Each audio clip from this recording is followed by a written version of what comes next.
Rajmohan Unnithan Shri K P Sankaradas പറയുന്നത് പോലെ അത്രയ്ക്ക് നിസാരവൽക്കരിച്ച് കാണാൻ പറ്റുമോ ഇതിനെ? ഈ ഇന്റർനെറ്റ് കഫേയിലൊക്കെ പോയി പേര് രജിസ്റ്റർ ചെയ്യുന്ന സമയത്ത് അങ്ങോട്ടും ഇങ്ങോട്ടും മാറിപ്പോകും, വയസ്സ് തെറ്റായി രേഖപ്പെടുത്തുന്നുണ്ട്. അത് ശരിയാണ്, അങ്ങനെ സംഭവിച്ചിട്ടുമുണ്ട്. പിന്നെ ആണെന്നുള്ളത് പെണ്ണ് രേഖപ്പെടുത്തിയിട്ടുണ്ട്. അങ്ങനെയൊക്കെ അബദ്ധങ്ങൾ സംഭവിച്ചിട്ടുണ്ട്. അത് പിന്നീട് തിരുത്തപ്പെടുവാനുള്ള സാധ്യതയില്ല. ഈ വിർച്വൽ ക്യൂ വഴിയൊക്കെ രജിസ്റ്റർ ചെയ്തിരിക്കുന്നത് ലക്ഷക്കണക്കിന് ആളുകളാണ്. അതിനിടയ്ക്ക് പമ്പയിൽ അങ്ങനെ ഒരു പരിശോധനാ സംവിധാനമൊന്നും അത്ര കാര്യക്ഷമമായി നടത്തുവാൻ പറ്റുകയുമില്ല.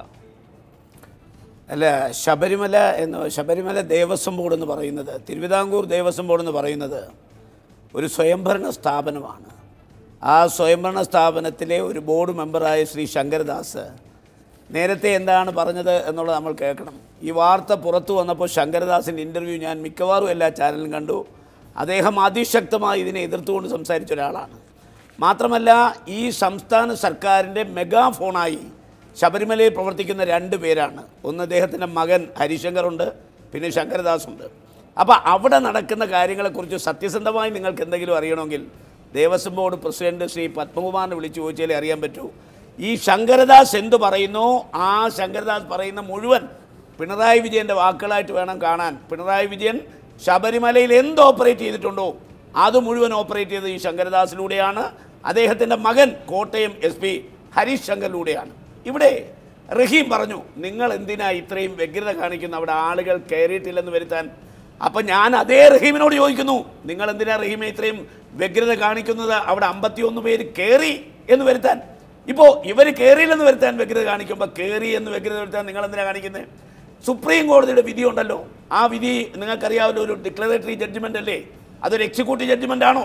അതിനകത്ത് യുവതികളെ കയറ്റണം, എപ്പോൾ കയറ്റണം, എങ്ങനെ കയറ്റണം എന്നെങ്ങാനും ആ വിധി പറഞ്ഞിട്ടുണ്ടോ? അപ്പോൾ സുപ്രീം കോടതിയുടെ വിധിയുടെ മറവിൽ മാർക്സിസ്റ്റ് പാർട്ടിയുടെ അജണ്ടയായ യുവതീ പ്രവേശനം നടപ്പിലാക്കാൻ നിങ്ങൾ ഭഗീരഥ പ്രയത്നം നടത്തി. അതിൽ നിങ്ങൾ പരാജയപ്പെട്ടു. ഞാൻ നിങ്ങളിവിടെ ഒരാളിൻ്റെ രണ്ടാണ്, നിങ്ങൾ തന്നെ പറഞ്ഞു വെർച്വൽ ക്യൂ. ആ വെർച്വൽ ക്യൂവിൽ രജിസ്റ്റർ ചെയ്ത ആളുകൾ ഓൺലൈനിലൂടെ ദർശനത്തിന് വരുന്നു. എന്തായാലും നിങ്ങളുടെ പോലീസ് അവരുടെ കയ്യിലുള്ള ഐഡൻറ്റിറ്റി പരിശോധിക്കുമ്പോഴെങ്കിലും ആ പ്രായം നിങ്ങൾക്ക് മനസ്സിലാവുന്നുണ്ടല്ലോ.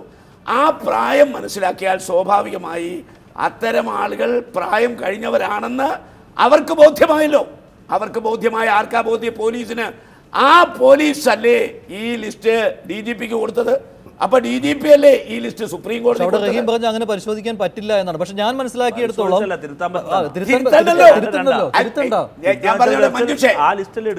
മഞ്ജുഷ അത് തിരുത്തണ്ട.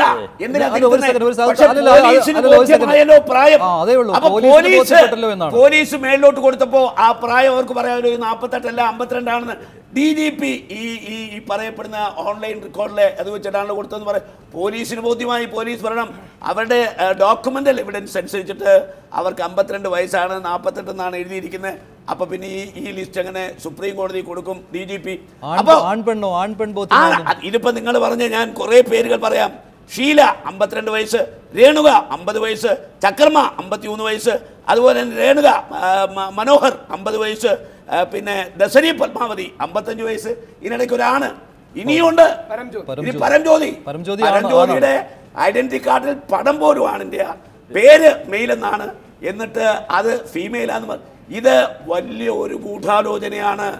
ഇത് ഞാൻ ചോദിക്കട്ടെ, 22-ാം തീയതി നടക്കാനിരുന്ന റിവ്യൂ പെറ്റീഷനുമായിട്ട് ഇതിനെന്താ ബന്ധം? റിവ്യൂ പെറ്റീഷനുമായിട്ട് ഇതിന് യാതൊരു ബന്ധവുമില്ല. ശബരിമലയിൽ ഞങ്ങൾ സ്ത്രീകളെ, ഇനി ഒറ്റക്കാരോടെ പറയാം, ഇവിടെ 2 സ്ത്രീകളെ എങ്ങനെയാണ് കയറ്റിയത്?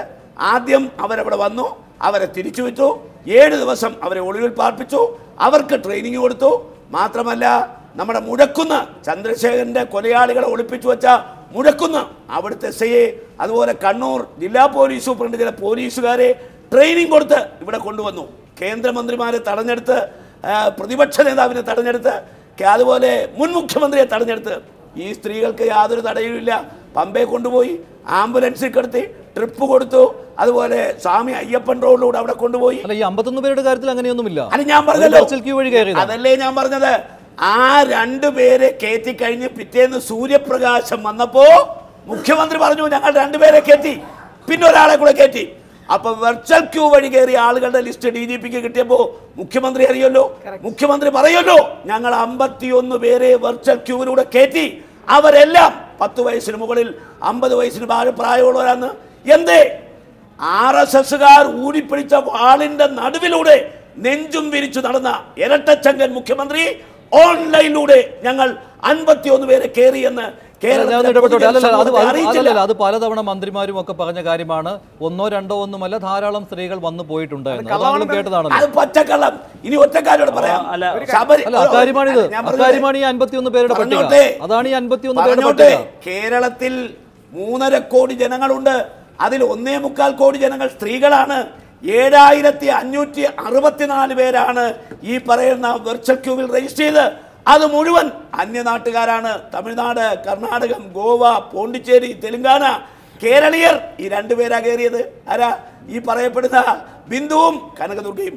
നമ്മളിവിടെ ചർച്ച ചെയ്യേണ്ട വിഷയം ഇതല്ല. സുപ്രീം കോടതി ഇവരോട് ചോദിച്ചോ നിങ്ങൾ എത്ര പേരെ കയറ്റിയെന്ന്? ഇതൊന്നും അപ്പം മനഃപൂർവ്വം ഇന്ന് വേറൊരു ഹർജിയുടെ പേരിൽ അവിടെ ചെല്ലുമ്പോൾ ഇത് പൊക്കി കാണിച്ചു. അപ്പൊ തന്നെ ഹൈക്കോടതി പറഞ്ഞ് താത്തരാൻ പറഞ്ഞു പൊക്കി കാണിക്കണ്ട. ഇവിടെ ഞങ്ങൾ ചോദിച്ചില്ലല്ലോ. അനാവശ്യമായി ഇത് മാധ്യമങ്ങളിലൂടെ പൊക്കി കാണിച്ചത്. അല്ലാതെ യാതൊരു സത്യവും ഇല്ല.